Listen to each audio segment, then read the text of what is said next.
5 ప్రధాన విభాగాలు ఉన్నాయి అధ్యక్ష. అందులో కార్మిక ఉపాధి కల్పన మరియు శిక్షణ కర్మాగారాలు, బాయిలర్సు, కార్మిక బీమా విభాగాలతో పాటు మా కార్మిక సమస్యల పరిష్కారానికి 8 లేబర్ కోర్టులు కూడా ఉన్నాయి అధ్యక్ష. తోపుడు బండి వ్యాపారి, ఇంట్లో పనిచేసే మనిషి, కూలీ నాలి చేసే ప్రతి వ్యక్తికి నుంచి కూడా మొదలు దవాఖానలో, ఫ్యాక్టరీలలో, ఐటీ కంపెనీలలో కార్మికుల కర్షక వేతనాల, జీవుల మరియు ఉద్యోగుల క్షేమమే మా లక్ష్యం అధ్యక్ష. దేశంలో ఉన్న 29 రాష్ట్రాలలో మన రాష్ట్రం కార్మిక విభాగం అత్యంత పారదర్శకంగా మరియు ఈజ్ ఆఫ్ డూయింగ్లో బిజినెస్ల అమలులో 3వ స్థానం ఉన్నాం అధ్యక్ష. మా కార్మిక శాఖ ఎప్పటికప్పుడు యూనియన్ మరియు మేనేజ్మెంట్లకు మీటింగ్లకు పెట్టి పారిశ్రామిక విధానాలను కాదు, ఉద్యోగుల ఇతర సమస్యలను కూడా పెద్ద ఎత్తున సాల్వ్ చేస్తున్నాం అధ్యక్ష. ఇప్పటి వరకు 27 లేబర్ లాస్ ప్రకారం మా కార్మిక శాఖ ద్వారా పారిశ్రామిక శాంతి వేతనాలు మరియు భద్రత, సంక్షేమం, పని గంటలు, సెలవులు, తనిఖీలు, బోనసు మరియు గ్రావిటీలు మొదలైన వాటిని అమలు చేస్తున్నాం అధ్యక్ష. మన ప్రియతమ ఐటీ మంత్రి కేటీఆర్ గారి సారథ్యంలో ఈజీ ఆఫ్ డూయింగ్ బిజినెస్ అత్యంత పారదర్శకంగా టీఎస్ఐ పాస్తో అనుసంబంధం చేశాం అధ్యక్ష. ఈ సంస్కారం వల్ల ఏ వ్యాపారి మరియు యజమాని అయినా మా శాఖలో సులభంగా లైసెన్స్ మరియు రెన్యువల్స్ ఈజీగా చేసుకోవచ్చు అధ్యక్ష.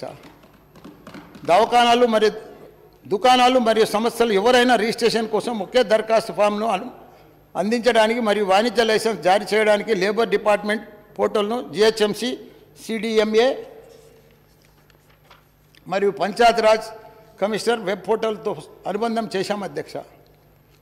ట్రాన్స్పోర్ట్ మరియు నాన్ ట్రాన్స్పోర్ట్ ఆటో డ్రైవర్లకు, హోంగార్డులకు మరియు జర్నలిస్టులకు మిత్రులకు మరో 5 సంవత్సరాల పాటు 5 లక్షల బీమా పథకాన్ని కూడా ఏడాది ఆగస్టు దాకా పొడిగించాం అధ్యక్ష.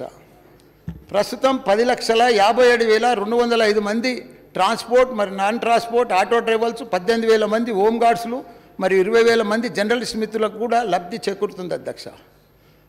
ఈ పథకం తెలంగాణ వచ్చినాకనే మన ప్రియతమ కార్మిక పక్షపాతి కేసీఆర్ గారి ఆదేశానుసారం ప్రవేశపెట్టడం జరిగిందని చెప్పడానికి ఎంతో గర్వంగా ఉంది అధ్యక్ష. భవన నిర్మాణ మండలిలో రిజిస్టర్ అయిన యాక్టివ్గా ఉన్న భవన కార్మికులకు 13,94,701 మంది అధ్యక్ష. ప్రస్తుతం 9 సంక్షేమ పథకాల ద్వారా భవనం మరియు ఇతర నిర్మాణ కార్మికులకు, అంతేకాకుండా వారిపై ఆధారపడ్డ వారి కుటుంబ సభ్యులకు ఆదుకోవడం జరుగుతుంది అధ్యక్ష.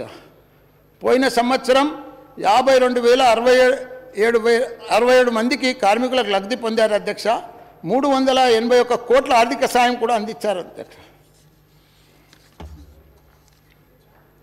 అంతేకాకుండా రిజిస్టర్స్ కాని కార్మికులకు కూడా ఆదుకున్నాం అధ్యక్ష, ఆదుకుంటున్నాం కూడా అధ్యక్ష. భవన కార్మికులకు ఒకవేళ యాక్సిడెంట్ కానీ మరణిస్తే వారి కుటుంబ సభ్యులకు కానీ 6 లక్షలు అందిస్తున్నాం అధ్యక్ష. అంగవైకల్యం కలిగిన 5 లక్షలు కూడా వరకు, సహజ మరణం చేస్తే ₹1,00,000 వరకు, అంత్యక్రియల కొరకు 30,000, వివాహ కానుక మరియు ప్రసూతి సాయానికి 30,000, అట్లానే రిజిస్టర్ కాకుండా మరణించిన 1,000 మంది కార్మికుల కుటుంబాలకు కూడా ఆదుకుంటున్నాం జరిగింది అధ్యక్ష.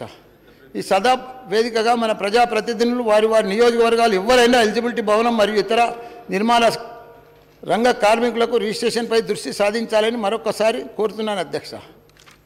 అంతేకాదు అధ్యక్ష, చైల్డ్ లేబర్ చట్టాన్ని రాష్ట్రంలో ఖచ్చితంగా అమలు చేస్తున్నాం అధ్యక్ష. పిల్లలు బడికి పోవాలి, మంచిగా చదువుకోవాలి అని మన ముఖ్యమంత్రి గారు మన ఊరు మన బడి అనే పథకం ద్వారా అన్ని వసతులు కల్పిస్తున్నారు. దానివల్ల చైల్డ్ లేబర్ చాలా ముందుకు పోయిరు అధ్యక్ష. చదువుకుంటే అందుకు స్కూళ్ళకు ఆలు లేదు, సూలు లేదు. కొడుకు పేరు సోమలింగం అన్నట్టు గొప్పగా అన్ఆర్గనైజేషన్ వర్కర్స్కు రిజిస్ట్రేషన్ కొరకు ఈ శ్రమ్ను మన భారత ప్రభుత్వం ప్రవేశపెట్టింది అధ్యక్ష. ఈ పోర్టల్లో సమోదు చేసుకున్న వారికి 2 లక్షల ప్రమాద బీమా, ప్రధానమంత్రి సురక్ష బీమా యోజన అని నామకరణం కూడా చేశారు అధ్యక్ష. మన రాష్ట్రం కూడా పాపం వాళ్ళకు కొంచెమైనా మంచి పని చేస్తారనుకొని స్పెషల్ డ్రైవ్ చేసి 40,80,000 మందికి కార్మికులకు ఈ శ్రమ్ పోర్టల్లో రిజిస్టర్ చేశాం అధ్యక్ష. ఈ శ్రమ ఉత్త శ్రమని అని ఉసూరు అనిపించారు అధ్యక్ష. ₹1 అంటే ₹1 కూడా ఇంతవరకు ఇవ్వలేదు అధ్యక్ష. మన ప్రియతమ నాయకుడు కేసీఆర్ గారి ఆదేశాల మేరకు కార్మికుల క్షేమం దృష్టిలో ఉంచుకొని జిల్లాకు ఒకటిగా కార్మిక భవనం కట్టడానికి 33 జిల్లాలలో కలెక్టర్లకు స్థలం కోసం ఎంపిక పంపించాలని ఆదేశాలను కూడా జారీ చేశాం. చప్పట్లు కొట్టిర్రా 30 కార్మిక భవనాలు.